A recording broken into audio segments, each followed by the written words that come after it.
So yeah, how we're going to start today is we're going to have 2 lectures before lunch. So I'm going to be in charge of the interdisciplinary judging lecture. And Jihee is going to give the advanced Asian parliamentary lecture.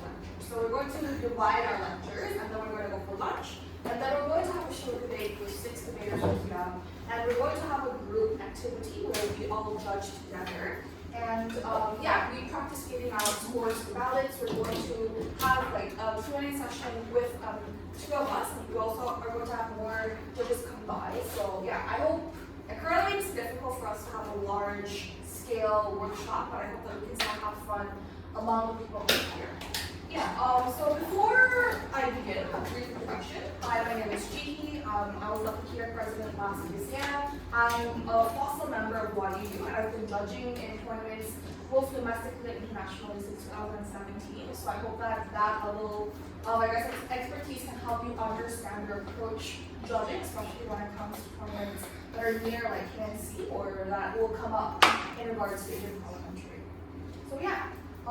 Before we begin, what's the purpose of this lecture? So as I said before, my lecture is going to be focused on the basics of AP judging, meaning I'm not going to go into very detailed and specific and complicated things. I've left that up to Jihee. He can answer your more nuanced and complicated questions. But for me, what I intend to do in this lecture is 1, minimize subjectivity in education. So I think these are the basic things in regards to what do we expect from a good panel, what do we expect from a chair judge.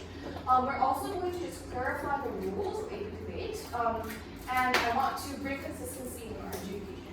And I do think that, I know that not like everyone here is going to be judging at KNC, but I do think that judging helps bring perspective into the debate. Meaning, if you're able to understand and view the debate from a more, I guess, in a way that you're able to understand the more macro levels of the debate, I do think that it helps you in regards to giving your speech as well.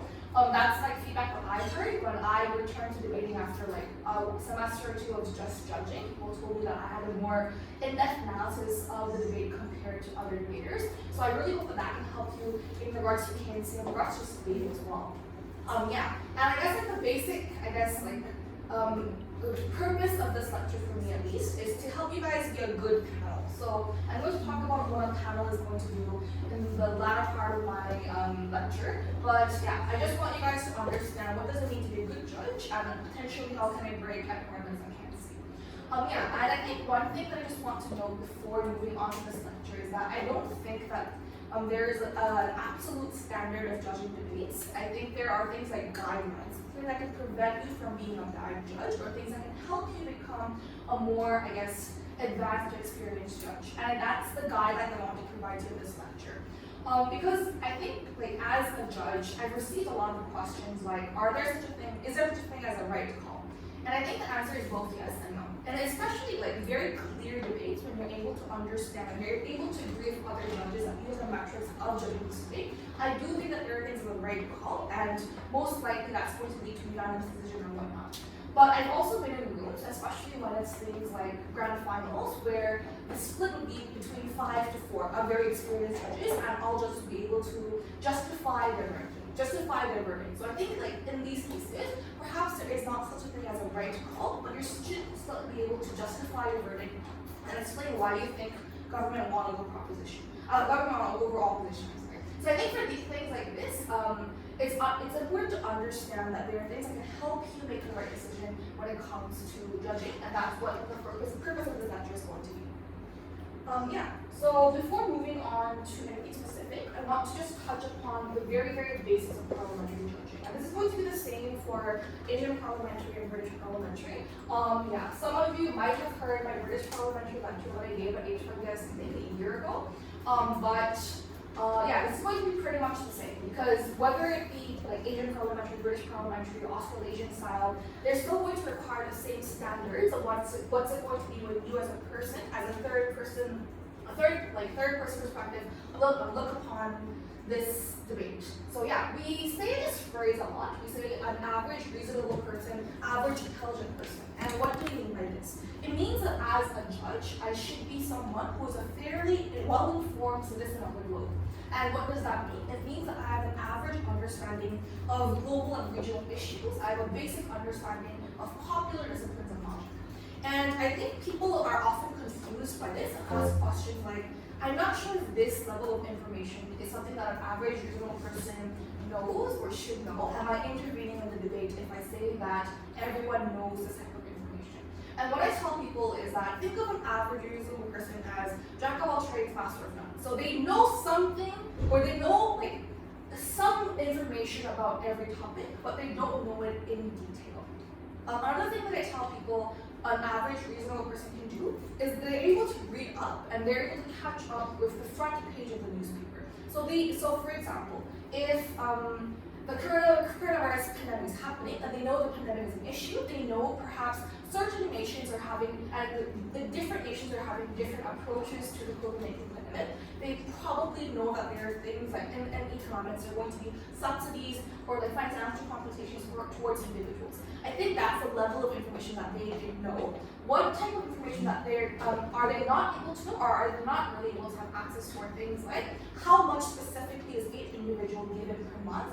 What what nation in specific is implementing these kind of examples or policies to counteract the COVID-19 pandemic. So these are things that an average reasonable person might understand as they listen to the debate, but they wouldn't be able to have and fully process this information beforehand before they listen to the debate. So these are all things just keep in mind. And I think it's a very important question for you to keep up asking yourself in regards to when I listen to this person and as a judge I'm connecting the dots between the debate, between the arguments and between the debates. Am I intervening? Am I using my professional knowledge, background knowledge, what I'm not supposed to do? I think it's a very important question. Because unfortunately, more often than not, a lot of the judges eventually justify the win or loss by saying that, oh, this team didn't do this, or oh, this team did this, and I thought it was a good argument.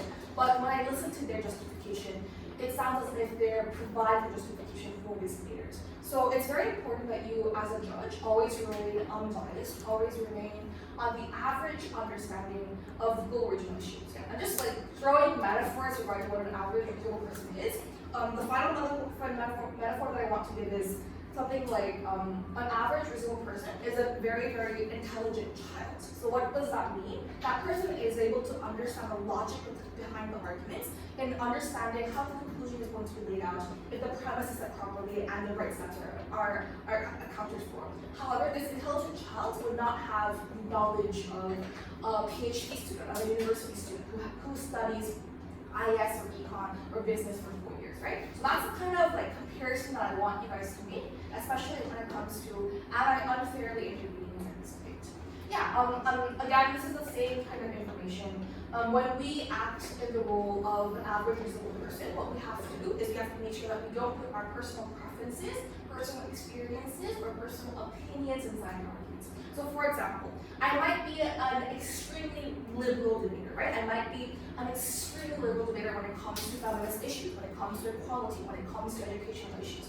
I should not put my personal beliefs and personal experiences when I'm judging that ground. So I can't immediately give the win to the person that makes the arguments that I believe in. As a person that is judging this debate fairly, I have to make sure that I put aside my personal preferences and biases for the techniques. Same thing goes for expert knowledge. And this is where I think a lot of people actually have a hard time judging debates where in fields that they major. So for example, I'm an IS and econ major, right? If I go into a room and I see an IS motion, I might get excited and say, hey, I wrote a paper on this for my finals last semester. I might have a lot of information about this topic. However, I should only listen to the debate as it happened. I shouldn't penalize teams for not having arguments that I think should have happened. I should not give credit to teams that give arguments that I wrote on my paper and got an A+ on, right? So these are things that you should always keep in mind when it comes to judging.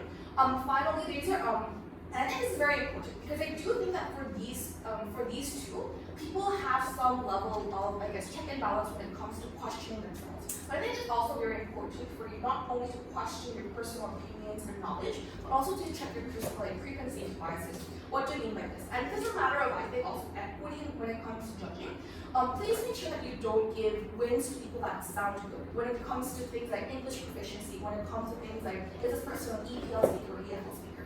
I think I've heard incredibly talented ESL and EFL speakers, and I don't think your proficiency in English or your pronunciation should be the metric in which you are judged or should be given a score in any way. So I think these are things that we always have to keep in mind. Like I've seen in beginning judges say things like, "Hey, I could understand this person's argument, but I couldn't because like this person spoke broken English, because this person spoke too fast, or because this person was very slow when it comes to connecting arguments." I think a judge always tried as best within their knowledge and as best within their within their ability to try to listen to the full extent of what this person is saying and try to reduce frequency biases when it comes to evaluating arguments. Same thing goes for tournaments whether it be domestic or international. Don't use other metrics like nationality, gender, sexual preferences to judge this person. Only listen to the person's arguments and how they're able to lay out their arguments. So yeah, these are things I think it's the basic things of judging. And if you go against intervention when it comes to knowledge or personal preferences, that's when you will get complaints, and that's when people will give you bad scores when it comes to judging. So please keep this in mind before anything else. Yeah. So let's move on to the criteria for AP judging. That was parliamentary judging 101. Let's move on to the criteria as to what are the questions that we should keep in mind when it comes to parliamentary judging. A couple of things, but I want to start with things with two very important criteria, which are content and quality. So the first thing is, most importantly, what are the arguments inside this debate, right? What are the clashes inside this debate? You guys will probably have heard what clashes are in intro to AP debate, lectures. Clashes are when arguments collide with each other inside a debate, and they answer questions that are fundamental and remain until the end of the debate, right? Things like, what is the principle that each side wants to protect? What kind of harms and benefits do each team want to prevent or want to make sure that they're able to guarantee? Things like that, right? So when it comes to the content of the argument, you should be able to compare them and see what clash is won by which team. Second, and I think this is a matter of that is a very forgotten, question is how and why do these clashes contribute the most to the debate? Because I think especially when it comes to recent Korean judging, the trend that I hear are things like, hey, there were 3 clashes, 2 were won by government, so government wins. But that's not always the case, right? There are debates in which even if some teams lose in the number of clashes, if the clash that they won was important and was the most fundamental question in this debate, and they're still able to win this debate, right? So I think in terms of these clashes, they're not equal when it comes to the impact that they have inside this debate. So you have to make sure that you're able to evaluate the process of how these clashes are laid about and what kind of impacts and what kind of questions do they also bring inside this debate. So that's when it comes to the content or what these arguments bring inside this debate. The second I think is also is quality, and this is more in terms of not only about what the argument is, but it's about how these arguments are well developed. So I think, and this is where I tell judges that they shouldn't always credit each argument just because they present. It's not a matter of whether this team talked about this argument, it's a matter of how this team was able to explain it's going to happen, what kind of benefits are going to happen as a result, and how they're able to lay down each process, right? So for example, and this is where I think a lot of teams have trouble, with the first speakers in debate, are things like the first speaker, the Prime Minister, will usually state what kind of problem is happening, explain what kind of solution that we want to implement inside the society, and illustrate how it's going to happen. In other words, we call this a model, right? However, if the Prime Minister doesn't do a good job in setting up the model, what happens is the government is granted what is called a proposition fiat. In that, because this motion has to happen, they are guaranteed some level of they are guaranteed that this model will work to some extent, will happen, but it is still under the government's burden to explain how it's going to happen, if it's going to happen efficiently and effectively, and to what people are going to happen. So in these cases, it's a matter of how well this model is presented, right? So it's not enough for the government to simply say, hey, this policy is going to happen, and that's it. They have to label it step by step as to what's going to happen. And it goes the same for the opposition, right? So for the opposition's model to work, or for the opposition's alternative to work, they also have to give some level of how this model is going to happen.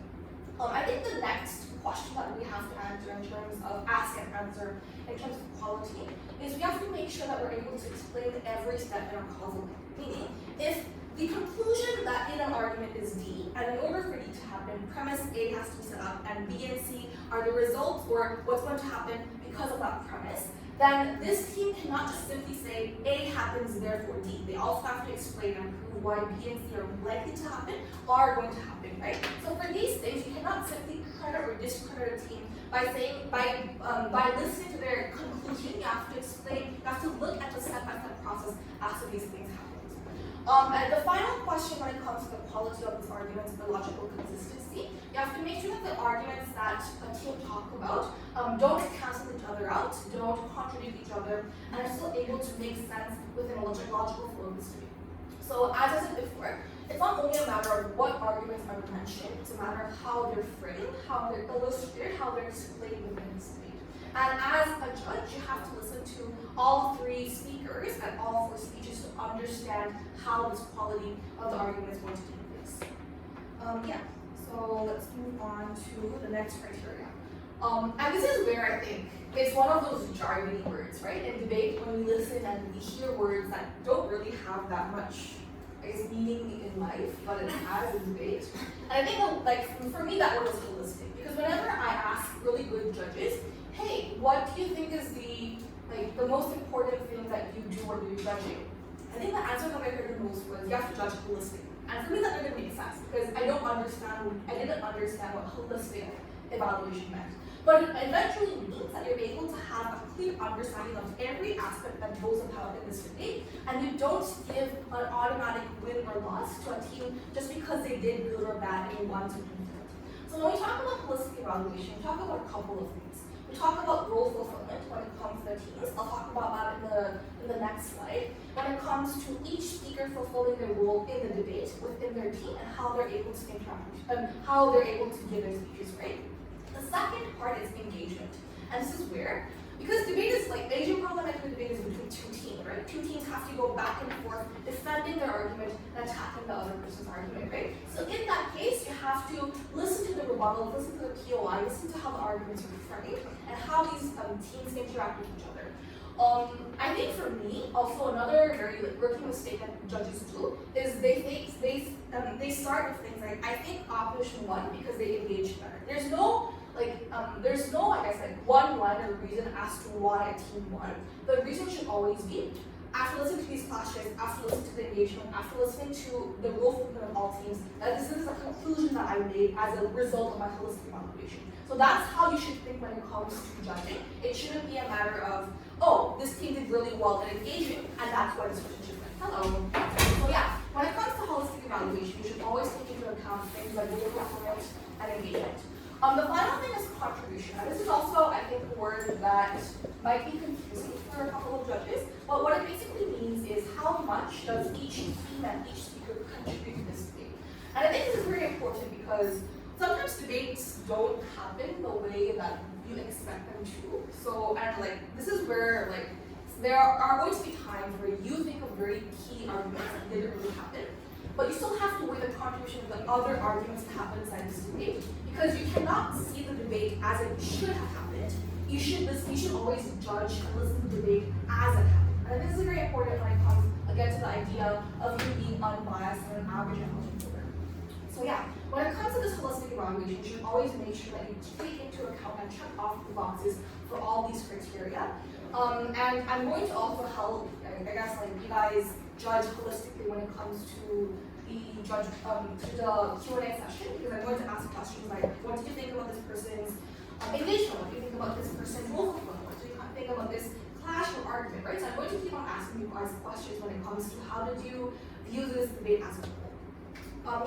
I think next, and this is also very important, is you should always apply the same criteria for both teams. Meaning, I think I've seen a lot of debates where judges would give good elaboration as to why they think this team lost in terms of, I don't think this team did well in terms of engagement. They didn't really set out the model well. They weren't able to prove that this model has any solvency. But the problem is, if you're going to use a certain level of standards or criteria to judge or to discredit one team, then you always have to apply the same criteria for both teams. So if government doesn't do a good job in setting up the model, and opposition does an equally bad job in setting up the model, then you can't say government lost on the model and not use that criteria to judge the opposition. So you always have to make sure. And I think that this is where, for me, judges that are very organized tend to do at least okay job. Meaning, if you're able to make like this visual graph or like even write a graph in your notebook and say, this is a criteria in which I'm going to judge, and this is where I'm going to check the box for government and opposition. Then if you're able to apply the same criteria for both teams, you're able to reduce the chance of you being called a biased or impartial judge. So always try to ensure that you're going to use the same criteria and same standards to judge both teams. The next very important thing is, and I said this before, right? There is no such thing as an automatic winner loss. And I think this is very important when it comes to perhaps some very obvious mistakes that debaters make. So for example, if one team is very eager and consistently giving POIs, and the other team consistently refuses POIs, and this does not mean that that judge can say, hey, you did not engage with that team, therefore you lost. It has to be all taken into consideration, right? Sure, if one team refuses POIs, then they're going to have less chances to directly engage that team, which is going to give them less points when it comes to engagement, but you still have to judge holistically when it comes to how you're going to evaluate that debate. The same thing also goes for perhaps if the government does a really bad job, a really weird job in setting up a definition, right? And we'll talk about this later when it comes to things like swirling, when it comes to things like times and a place of definitions, right? In that case, if the opposition gives a definition challenge and that's how the debate process proceeds, that does not mean that the opposition gets an automatic win just because the government fails to set up the debate, right? Sure, it's going to take effect when it comes to you evaluating the role fulfillment of that debate, but it does not mean you get to give them an automatic win or loss when it comes to certain criteria. So don't say things like, I don't see how government could win after this, I don't see how opposition could win after this, because that makes it seem as if you're giving an automatic win or loss or penalizing a team for certain things that we did. Another thing is debate has time limits, so please don't write anything after 7 minutes and 30 seconds. It is unfair to teams that have kept that time, so just, very simple reminder, 1 minute, 6 minutes is the POI time, 7 minutes is 2 claps, and we give a 30-second grace period. After that, we don't write down what debaters have done. And it's very important because sometimes debaters do make time management mistakes, and they will go into a really, really good argument at 7 minutes, 20 seconds. You can take into account the first 10 seconds of what they said, but you cannot write down after 7 minutes and 30 seconds because that will be unfair when it comes to the rules of judging. So these are the things that I think are also the simple and the most basic criteria when it comes to Asian parliamentary judging. Moving a bit into role fulfillment. So this is, I guess, in Asian parliamentary, because we have 2 teams and 2 teams go back and forth into what they're supposed to do. I think it's very important that we also understand what teams should not do when it comes to fulfilling the roles. And these are things that I think, again, as I talked about before, these are things you shouldn't do in debate as well. So if you're able to listen and catch a mistake or error or some flaw when it comes to logic when you're judging, then please apply those standards to yourself and make sure that you don't do those things when you're debating as well. It's things like swirling, right? When the debate gives you a burden or to defend or to prove, and you cannot run away from that and try to reduce your burden when it comes to being a fair fight, right? So you have to make sure that inside this debate, teams are able to identify what kind of burdens that they have and they're able to do so. So if one team does not do that fairly and they do things like they're able to prove perhaps the best case, but they're not able to prove the worst case, or they're giving a very unfair burden to the opponent, but they're not placing that same burden on themselves, then a judge should always take into account what kind of role fulfillment was not fulfilled inside these cases, right? Another thing is knifing. I'll talk about that a little bit in like important questions that we should ask. But knifing is basically when you go against what your previous speaker said, or when your like teammate goes after your speech and says very contradictory, or says things that have like tensions that cannot coexist, right? So as a judge, you should always listen to what kind of inconsistencies happen in a team and mark them down in terms of lack of multiple consistency.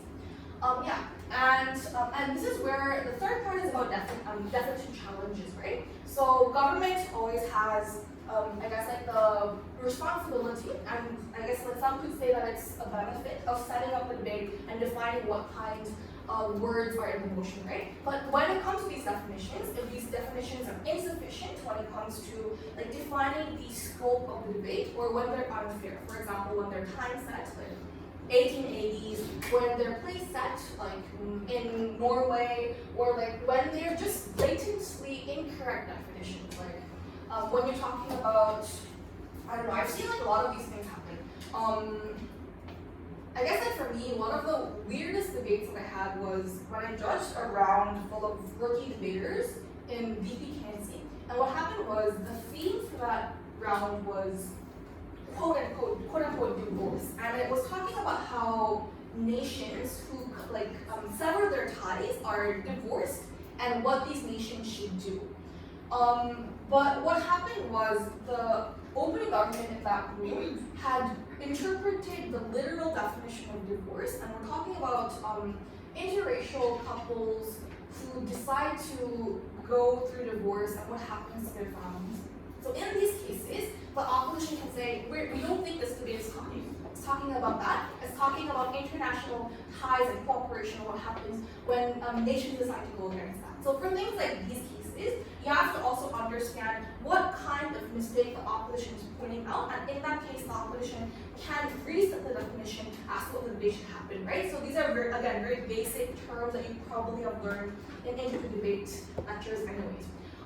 Be careful of contradictions as to how these inconsistencies happen. Also, be aware of what kind of role performance each speakers have. So make sure that speakers are not like completely rehashing or repeating arguments that previous speakers have said. Moving on to just like a basic clarification as to what each speaker should do, right? What each speaker should do and what you should make sure that each speaker does inside the debate. For the first speaker, Prime Minister of opposition, they're the first people to speak inside their team. They have to provide a clear model as to how things are going to happen. They have to lay the ground for the entire team. So I think especially when it comes to Asian parliamentary, if a very critical argument comes from deputy or whip, it sometimes sounds like. So for the first speaker, even if it's not their argument, it's very important for them to clarify what is the most important thing that our team is going to show for you in this debate, right? So you have to make sure that there are levels of consistency when it comes to these arguments, and how like these arguments can be added upon or can be improved, but they shouldn't be sounding like incredibly new or incredibly inconsistent with one another. Deputy speakers, their role is the sandwiched person, right? They have to give rebuttals and engage with the previous speaker. They have to give new arguments, and new arguments might mean arguments that have entirely different like content, but they also include things like if they're able to provide new analysis of the arguments that were previously introduced, if they're able to provide new insight as to what happened inside this debate, right? So these are things that are new constructive materials that these speakers can bring. The book speaker, they're also able to provide rebuttal, but they're not supposed to bring new constructive speeches or new constructive arguments inside the debate. What they're supposed to do is they should listen, and they should, I guess, like reorganize the arguments that already happened inside the debate and present them in terms of clashes and how each team was able to win the clashes. Reply speakers, they're the last speakers, they're the last chances for each team to defend what kind of world they want to live in, and they're going to bring up, again, the most important arguments, examples, rebuttals that happen in this debate, right? So again, role fulfillment is important because even if a really good argument comes from the web speaker, if it's something that is incredibly new and was not mentioned at all from the first and second speakers, then the judge should not credit the web speaker's entirely new argument, right? Or even if the argument that came from the deputy speaker is really good, if it cannot coexist with an argument that came from the first speaker, or if it goes against what the first speaker has said, you have to make sure that you listen to what kind of inconsistency happened between these speakers. So yeah, again, like have a basic understanding of what each speaker should do and how they're able to fulfill their roles inside their speeches. Moving on to the important questions that people have inside of the debate. I think this is where I try to focus on questions that people have asked, and perhaps they're very tricky questions for people that have experience judging appointments. The first thing is, I listened to the opposition, and I don't think they have an alternative. The only thing that they've said are things like the proposition of the world is bad and we don't want to live in that world. Does the opposition always have a burden to provide an alternative to what the proposition is proposing? Short answer, no. Because what the opposition should do is go against the motion, model, solution, whatever that was proposed by the proposition, right? So in that case, the burden of the government is to say that the world is going to be better if we implement this policy. The opposition can say either one of these three things. So yeah, I'll just read what's written on this screen. It says, when the debate involves a proposal by the government team to solve certain problems or issues that both teams acknowledge, the opposition has, besides criticizing the government's proposal, three options. So these are things that the opposition can do. So the judge cannot say, oh, you had no alternative, therefore you lost the proposition. They have to listen to make sure what kind of option the opposition is choosing, right? So the first thing is, we don't think there is a problem. We think the government is is exaggerating the problem at hand, which is why we think there is no problem, status quo is fine. But most likely, this isn't going to happen, right? Because the reason people have made this into a motion is most likely because there's a problem. So it's not usually the first, option. It's usually one of the latter two options. The latter two options begin with the same premise that yes, we agree with you that there is a problem, but we don't agree with you as to how we're going to solve this problem, right?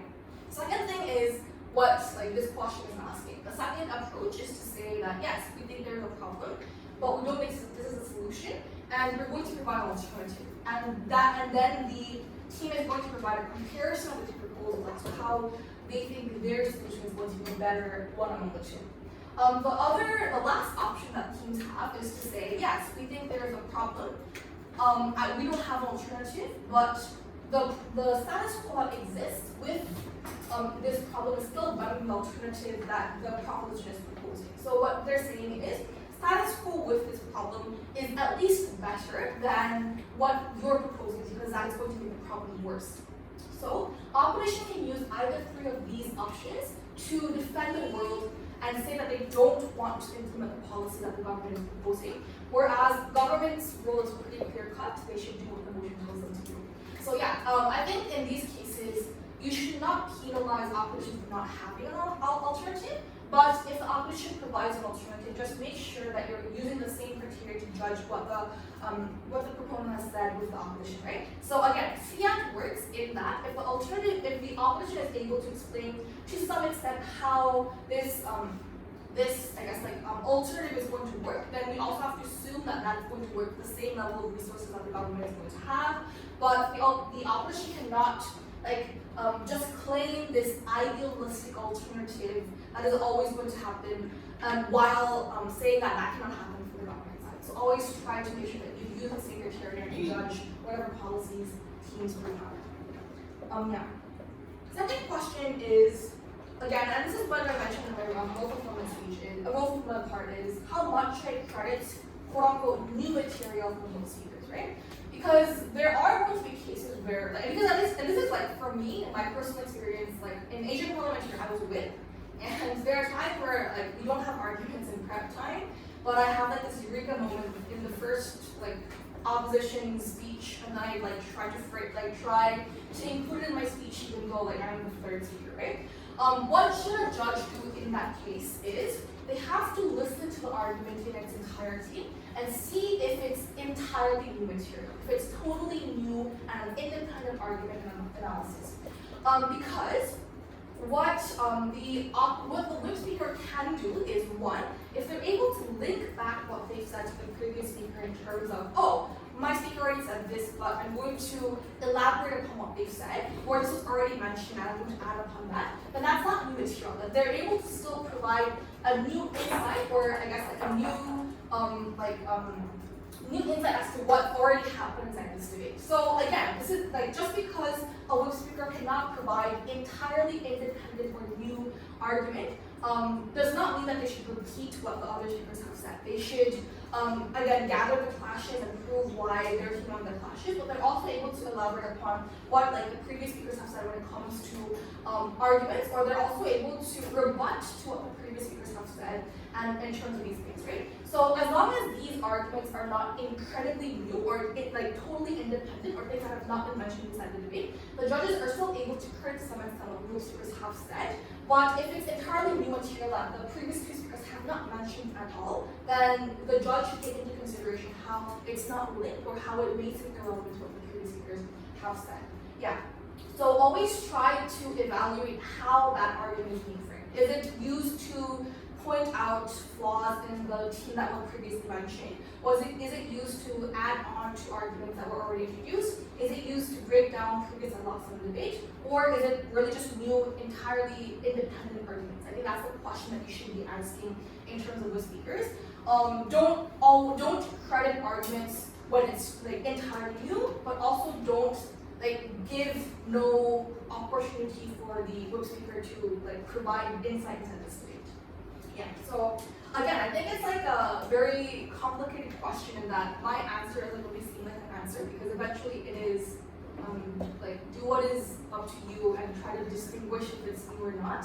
But I think that that's really, I guess, like one of, well, why I like judging, because there is no like strict do or don't when it comes to these things. But yeah, that's how I would answer the question, how much they credit the material of computers. Third, what happens is because knife their teammates, right? When it comes to, hey, PM said this, PM said this, they cannot coexist. PM said this, but if we're able to buy what the PM said, then it reduces the impact or effect of their benefits, right? Yeah, like knifing takes, I think you have to also be very careful when listening to what knifing is, because what falls under knifing is things like contradictions or tensions, when these things just blatantly go against each other or cannot coexist. But you also have to distinguish what are called what-if cases. So things like, if the debater says, we think that in the majority of cases, things are going to happen under like how we said it, in terms of scenario A, most people are going to be benefited. But we're also going to engage with what the other speaker said. In our worst case scenario, what's going to happen? We think like what if this happens, we're going to talk about that. But in that cases, if the other team says, hey, we think that's a contradiction because those things can't coexist, that's not a contradiction because it's talking about different scenarios as to what can happen with the stakeholders inside this debate. So you have to make sure that these what-if cases are not interpreted as contradictions or tensions within these debates.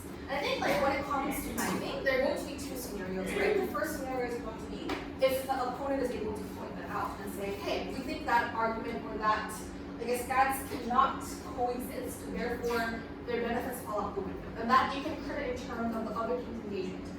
Second, as an average intelligent person, if you're able to use your logical consistency to see that this is a blatant contradiction, then you should just let them cancel each other out and not discredit or not penalize, but also just not credit the team for the arguments that they have, right? Because if A said this and B said this and they cannot coexist, then like eventually it's going to happen as if like they didn't happen. So in those cases, if it's a very blatant contradiction that an average intelligent person can choose, then you should take that into consideration. The final question that I would like to, I guess, discuss with you guys is how should the judge differentiate rebuttals and arguments? Because even though I guess most the triangle in debating is I'll start with rebuttal and then move on to my arguments, I don't think it's the case that it's very clear cut in that rebuttals are going to be very, very different with your arguments. Because if you think about it, a motion is always going to be about certain principal arguments, certain practical arguments, and in order for that to be a problem in our society that people are talking about, then they're going to have clash points at which even if like your arguments that you prepared are going to go against the arguments that you talked about, right?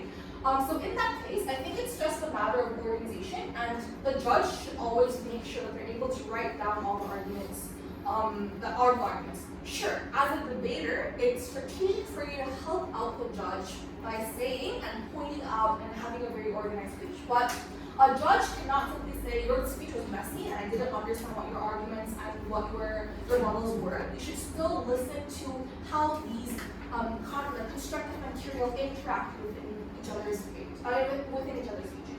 Also, in your parliamentary, right, we have rebuttals, we have POIs, we have each speaker going against each other. So you have to make sure that you're able to evaluate the engagement between the teams. So this is, I guess, like another one of those non-answers. You really can't differentiate the rebuttals and arguments. Sometimes your arguments are going to be in the form of rebuttals. Sometimes your rebuttals will lead on to your arguments. But in these cases, the judge should still take into account everything that happened and try to understand what happens next. Yeah. Moving on to, this is like, I guess the latter part of my lecture was really just principles of judging. How should I become a decent judge when it comes to what principles should I hold in terms of content quality, interventions, or whatnot, right? This is more kind of a logistic matter as to what happens when I'm a first-time judge, I go to KNC, and what's going to happen at round one. Because I think these are things that become extremely you become extremely used to, and it becomes extremely obvious when you have experience judging. But if it's your first time, it's going to be a bit new and strange for you. So what happens is, some of you will have taken the judge test, and you will probably get ranked or given a status of either one of these three. So you're going to be given a chair status, you can be given a panel status, and you can be given a trainee status. What does that mean? So the chair is the person that talks inside the debate, right? The chair is the person that says, we welcome the debaters, this is the motion, these are the teams, let's begin. And then the chair is the person that mostly is going to give the feedback to the debater. So this person is going to have, I guess, among the other judges, more more experience, is going to have a higher score of the judge test because the team is able to trust this person is able to give verbal feedback to the teams. A panel judge is a judge that has a vote, but the person is not going to give feedback directly to the debaters. So for chairs and panels, these people have the right to cast a vote. They have the right to cast a ballot. For trainee judges, they do not have the right to cast a vote, but they can still interact with the judges in terms of discussions. And very good trainee judges can get bumped up to panels. Likewise for panels, if you do not quite so good job, then you might be bumped down to trainee and whatnot, right? So this status is not going to be fixed throughout your rounds. Even if I'm given a chair status for round one, if I get bad feedback, I can be bumped down to a panel. Sometimes tournaments have more chairs than they need, so they're going to have different judges be panels and whatnot. So just be clear of what statuses are. They're probably going to show it to you when they show the allocations for the judges as well. So that's the status about the judges. What's going to happen after the debate is the chair and the panel are going to fill their ballots separately, meaning there is no discussion between the judges before they fill the ballots. Filling up the speaker scores and deciding which team won is entirely up to that one individual. After the ballots are submitted, then the discussion happens among the judges. And it's very important to understand that once the ballots are submitted, there is no going back and changing them. Even after you listen to the other judges' feedback and you realize that, now that I think about it, the opposition should have won. Even in these cases, you cannot change the verdict afterwards. Asian parliamentary judging works in a simple majority. Democracy is good and bad in that way, I suppose. So in those cases, your ballots are submitted and you cannot change the verdict. But what's going to happen among the discussions is it's going to happen among either one of these three scenarios, right? So usually, it's going to be the case where the number of chairs and panels are always going to lead to an odd number. In that, when you cast a vote, there is going to be a majority vote that happens. let's say there's one chair and two panels, a total of 3 judges that are casting their votes. What can happen is one, all 3 judges can give the vote to one team, right? It's going to be unanimous win, 3-0 split. In that case, what's going to happen is chair and the panels are going to have a discussion, and after the discussion is over, they're going to call the debaters back in, and the chair is going to give the feedback. The second case that can happen is there could be a split between 2 people and 1 person. And the first case that can happen within that split is when the chair is in the majority. Meaning, another panel voted with the chair that government won, and another panel said, no, I disagree, opposition won. In that case, the chair is going to give the feedback because the chair is I guess like the most trusted judge among these 3 to give the feedback. Another thing that can happen is the chair is the minority vote in this debate. The 2 panels voted against the chair, which is what we call a chair dissent. In that case, the chair should not provide feedback because the chair should not be, if the chair gives the feedback, they're going to justify the verdict that they gave, which is not going to be the verdict that happens in this room. So what's going to happen is there's going to be a discussion among the judges, and one of the panels are going to provide the feedback for the debaters. So yeah, just I guess like a reminder to everyone that even if you're a panel, you should still be able to give good feedback because you don't know what's going to happen in these situations. So just because you're a panel does not mean you get to slap off and not listen to the debate. You always should be able to focus and justify and give your verdict as to what happened. Yeah. So the most important thing is you cannot change your verdict. After discussion, it's going to be one of these 3 scenarios, and one of the people are going to give the justification, but still the other debaters can come up to you and ask for individual feedback or how this minority vote was cast and whatnot. So that's going to be the basic AP judging procedure. The next part that we're going to talk about is in terms of AP feedback procedure. Meaning, so in terms of debaters, it's very simple as to how we grade, right? In terms of how many wins do I have, how many losses do I have, how many speaker scores do I have.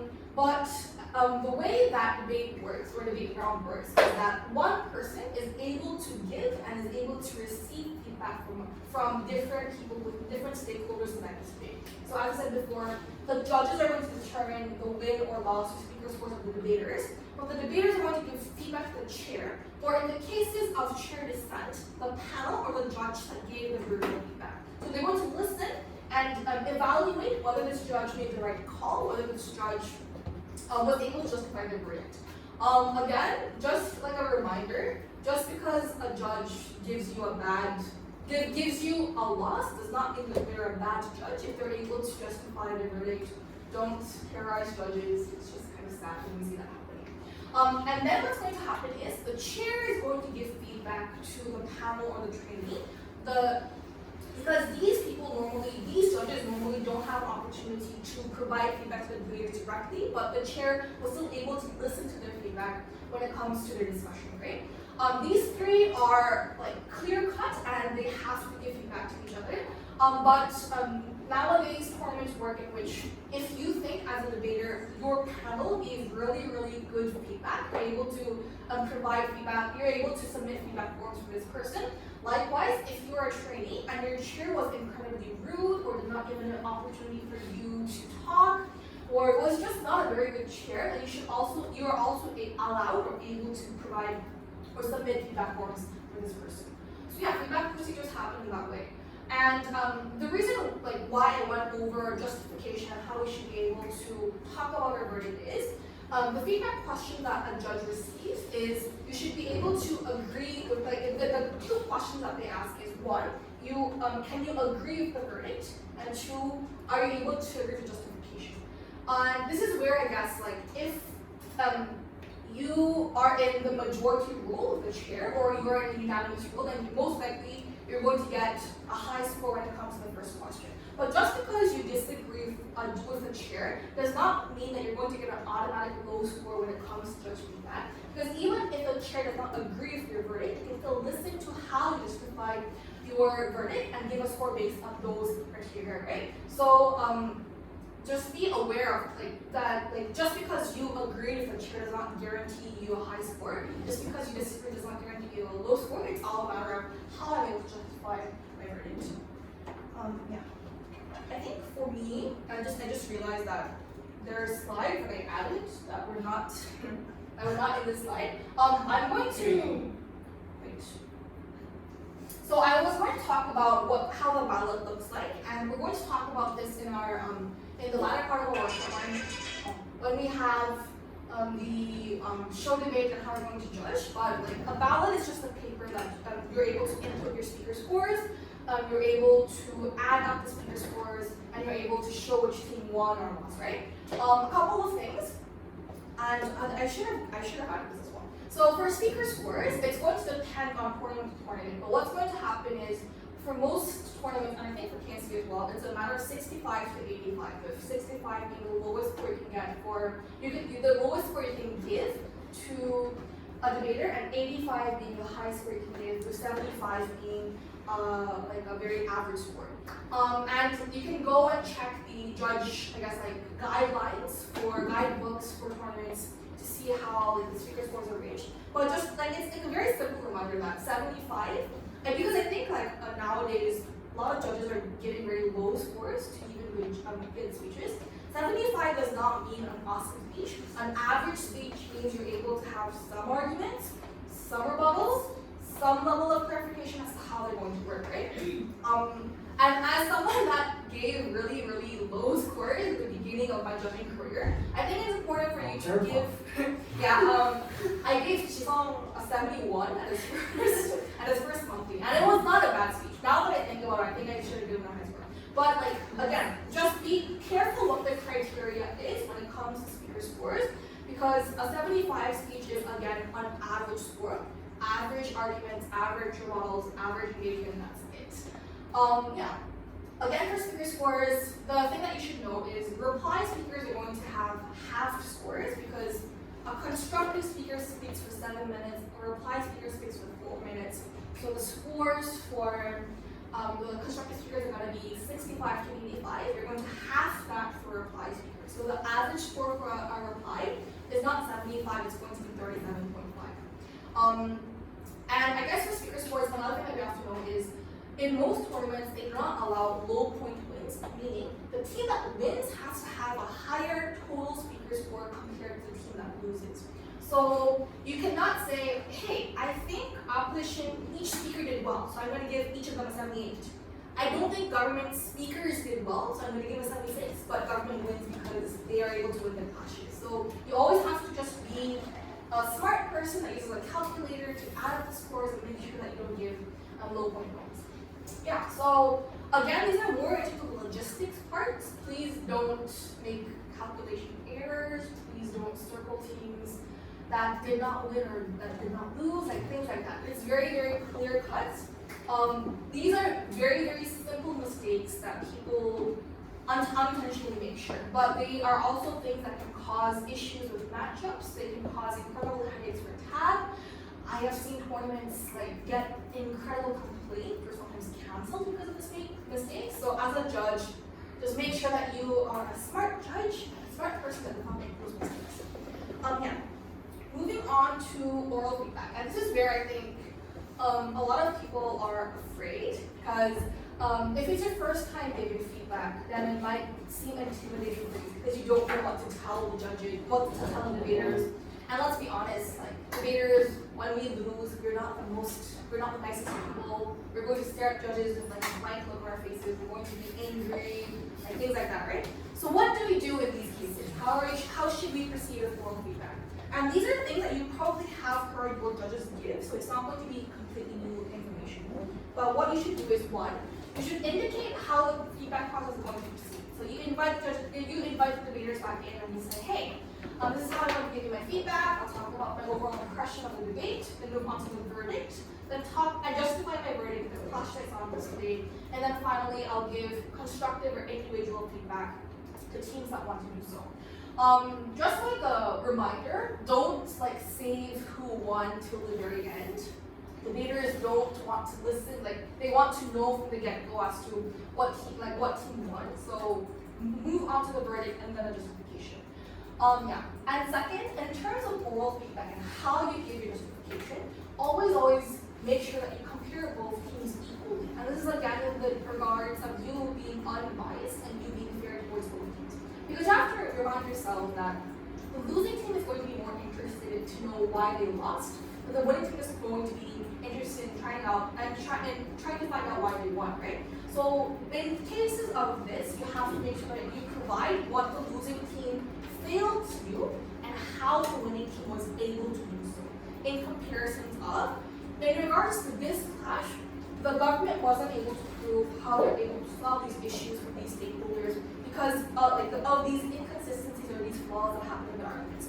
What the opposition was able to prove is how they're able to at least mitigate the harm, at least make the world better, blah, blah, blah. Well, things like that. You have to make sure that comparisons work directly, efficiently, and are equal when it comes to comparing these teams.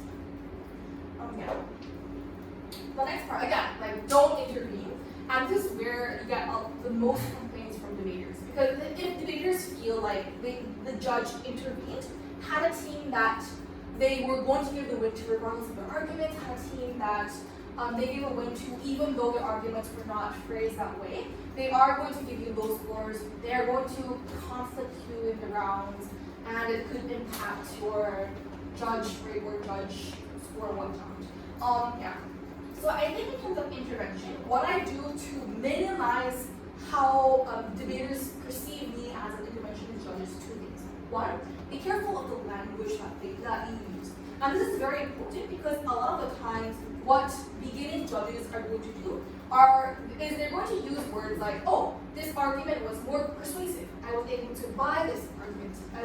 I thought this argument was better. Things like that. Words that have a subjective view of how you saw this debate. Because the word persuasive is going to be different from person to person, right?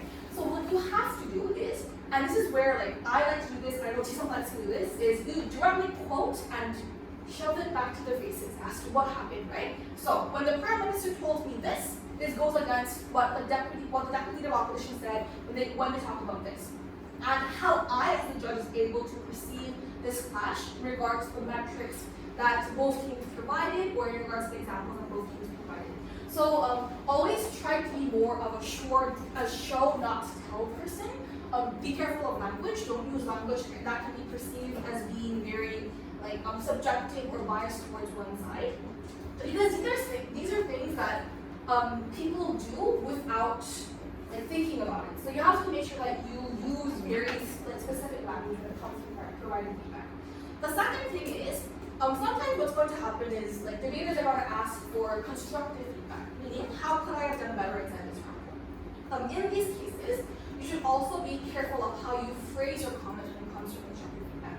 Don't say, oh, I think you lost because you didn't say this, but say things like, this has no impact on how I judge the round, but had I been in opposition, I would have given these arguments. So you always have to make sure that what you think should have been said, or what you think could have been a better argument that came from the government or opposition, had no impact into why they won or lost. So, I think constructive feedback is one of the most critical parts of a judge helping out a debater. But be careful how you phrase your comments.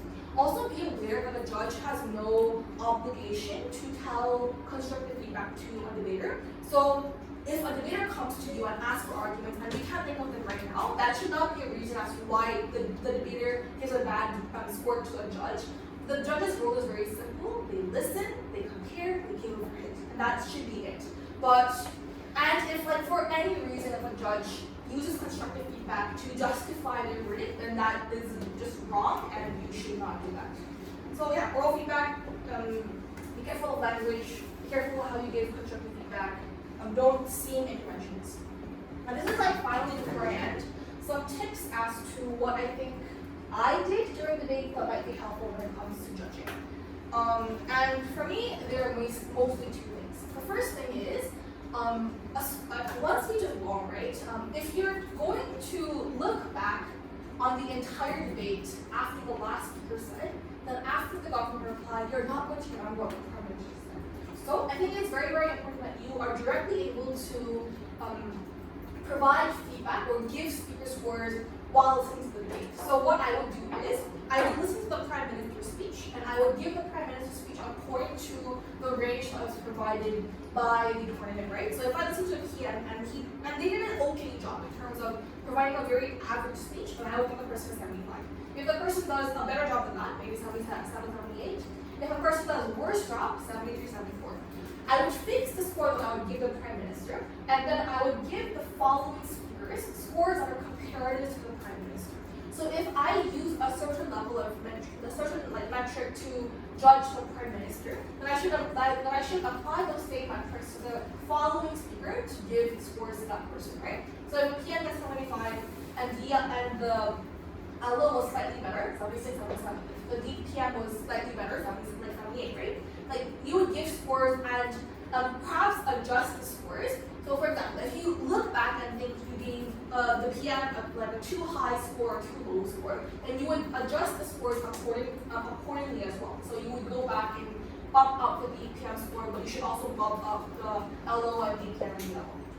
Also, and this is where I think sometimes you realize at round 4 that you gave too high or low scores to the debaters at round 1. You should not adjust the speaker scores from round 5 because you realize that. You should still give scores that are consistent because it's going to be unfair to the debaters that met you at round 1. Just because if you think that you're a strict judge and then you suddenly realize that you should not be that way and repentant and gave scores that were higher for round 5. So you should always try to be the fairest judge as possible and give consistent scores to the debaters. So yeah, speaker scores, you are not going to remember everyone. Just give it to everyone after the speech is over. And that will also make things a lot easier because then you can focus on how each team was able to win or lose. But just be careful of low point win. If you think the opposition won, but if you see that the scores don't reflect that, then you can slightly change the scores of 1 or 2 people to make sure that is the team that wins has a higher score. The second thing, and this is incredibly personal. I see people that don't do this. Personally, for me, it worked. So what I would do is, I don't like it when people just have this free flow of paper where they write everything the debaters have said, and they're not able to read, they're not able to organize, they're not able to understand what happened in the debate. So what I would do is I would fold papers in quarters, and I would write the speeches for each person in each quarter. So you would have 2 pieces of paper for 8 speakers, right? And then what I would do is I would color code my notes because it helps me look at my notes and remember what I thought were important, what I thought were direct engagement, and what not. So I would just write down my notes in black, any ordinary material in black. If they're POIs, if they're rebuttals, if they're engagement points to other people, I would write them in blue, and then I would circle them and make sure that they point to each other in arrows because then I can see how they directly engage. And that's going to help me with matches. Finally, in regards to what I think are really important things. They can be important or detrimental, right? Good or bad important. But I would highlight, I would write them in red, I would circle them stars, and make sure that I don't forget them when I evaluate the judges, evaluate the speakers later. But again, this is incredibly personal. I don't think people have that as judged. I agree with me color coding. I've seen people that do fine with black, just writing in black pen. The one thing to note, however, I think that as a beginning judge, it's a very important trait for you to write down what speakers have said. Just because if debaters come up to you and say, hey, I said this, why didn't you take this into account? You can read it back towards their faces. And this is what Jihee does as well. You would write down the times of speeches. I don't know the time. What I can say is, no, you think you said this, but what you actually told me was this. And because you weren't able to elaborate and explain the process that will happen, I cannot take your argument into full consideration. So things like that. Just if you have them written down and you're able to say it back to the debaters, and the debaters will come to understanding that what they said wasn't what they thought in their heads. So things like that. These are things that I would personally do in a speech. So yeah, I think that's it for my lecture.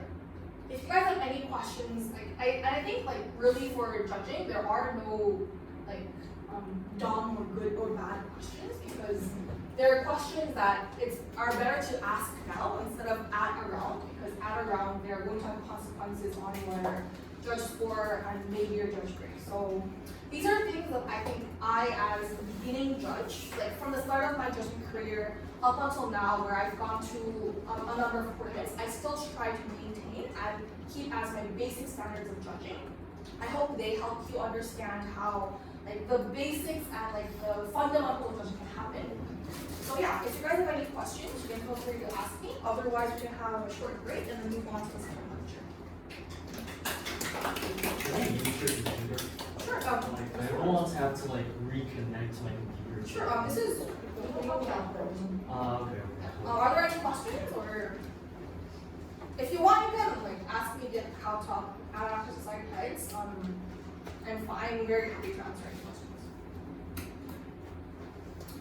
Otherwise, it's 11:15. So let's come back at 11:25 and start. Okay.